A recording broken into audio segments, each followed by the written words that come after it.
Les quiero comentar lo que pasó anoche. Estuve en un ejercicio por la vía digital con Frena. Ahí estuvo Eduardo Noboa, un analista extraordinario, político, Alejandro Ponce Rivera, un constitucionalista reconocido, de origen poblano, Damián Cepeda, un senador de la República por el PAN, Rafael Loret de Mola, un periodista de muchos años, Javier Livas Cantú, un constitucionalista y hombre de leyes, ex aspirante a la presidencia de la República, Gilberto Lozano, el líder visible e histórico del Congreso Nacional Ciudadano, y después de Frena, y Karina Rodríguez, organizadora de este evento. ¿De qué se habló? Bueno, se habló de un México libre y de un México democrático, y por supuesto el centro de nuestra argumentación, que no fue una discusión, sino una argumentación, tenía que ver con todo lo que podíamos descargar, desahogar ante el público que tuviera que ver con la revocación del mandato. Y hubo varias cosas que yo pienso que deben ser dignas de resaltarse. En primer lugar, hay la duda de si en este ejercicio fuéramos más los que determináramos que se fuera el presidente, que el presidente se quisiera ir. Bueno, quiero decirles que hay un mandato constitucional.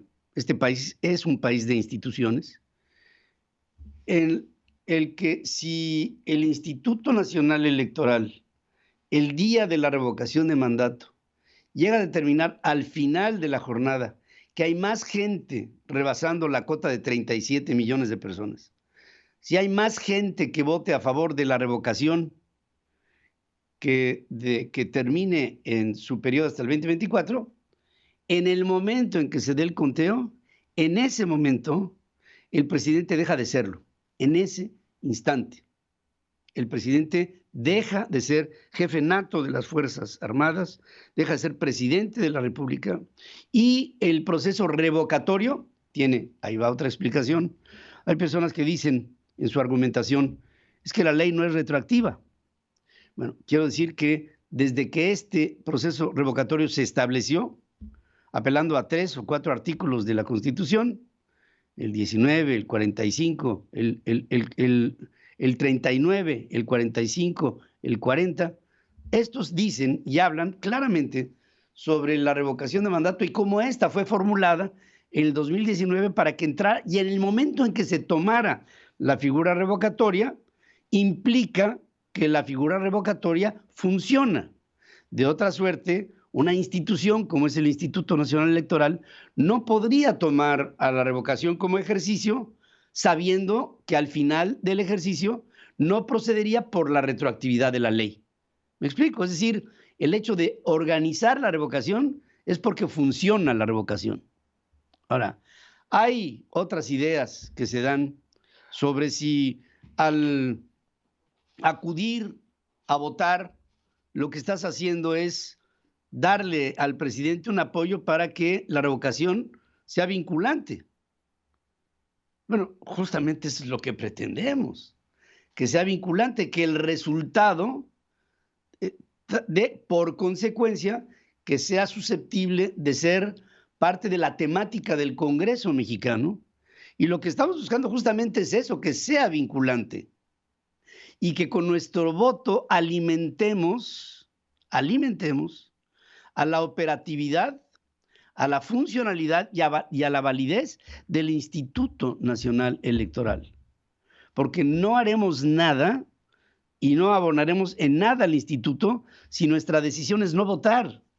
Porque en el momento en que nosotros decidamos no hacerlo, en ese momento el Instituto Nacional Electoral se minusvalora y su operación no está recompensada por la participación de los ciudadanos. Luego se confunde la idea que en otros países se ha hecho el ejercicio revocatorio cuando en realidad lo que pasó fue una ratificación.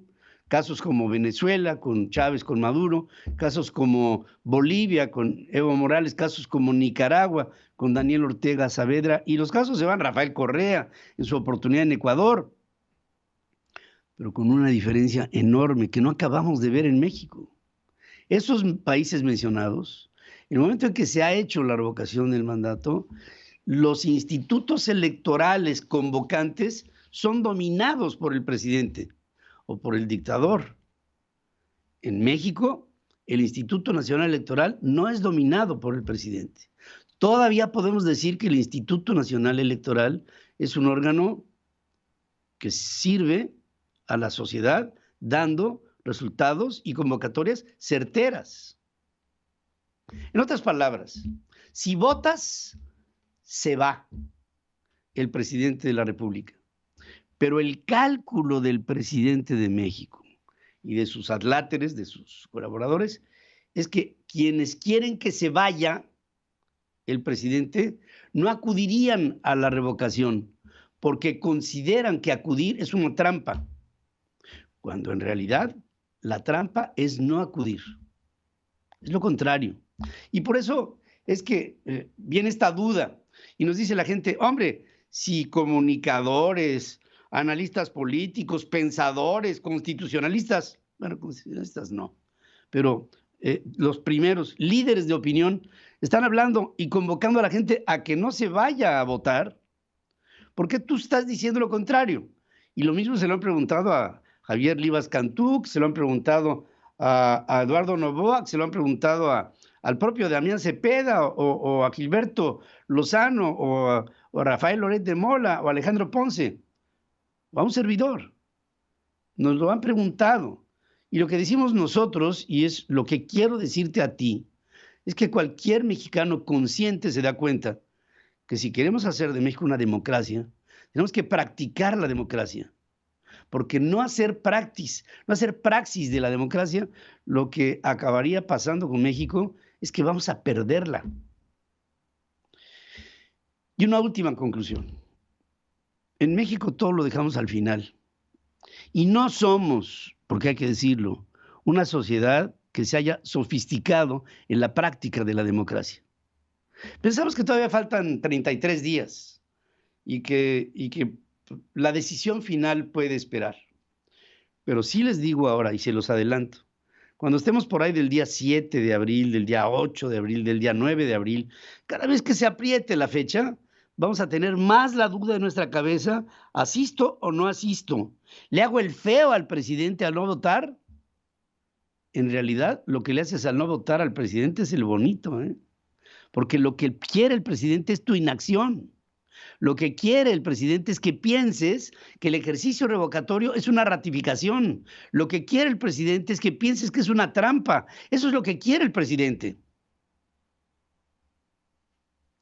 Imaginen ustedes lo que será el día 11 de abril en todo el mundo, cuando se diga una mayoría de mexicanos votó en un proceso revocatorio para que se fuera el presidente y hoy México amanece sin presidente.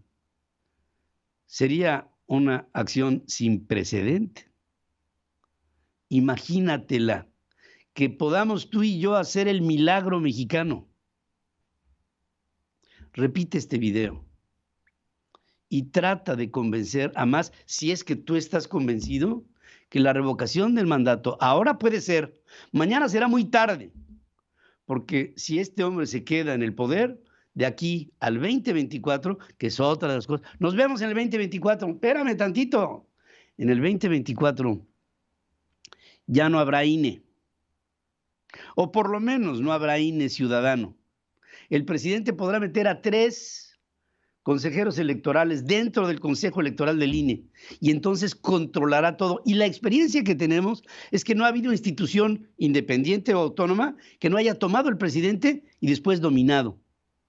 Y esto pasa en el Banco de México, o en la Comisión Nacional de Derechos Humanos, o en todos los fideicomisos extinguidos, o en todas las organizaciones en donde el presidente ha tocado y con su mano ha destrozado a la institucionalidad mexicana. El INE todavía es tuyo y mío.